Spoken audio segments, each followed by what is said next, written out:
पहिले जे जनती चूल्हा चौकी करो बाई नदिया किनार भेजी पानी भरो बाई कबो ना बियाह बारा चैती अहो राजा मांगे ना सेनुराटी कवैती अहो राजा कबो ना बियाह बारा चैती।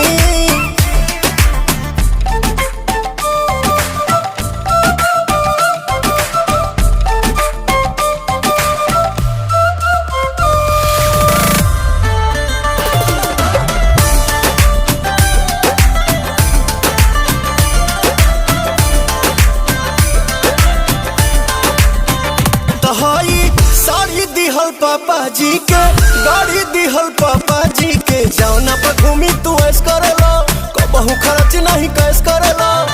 कुल ही कमाइया सब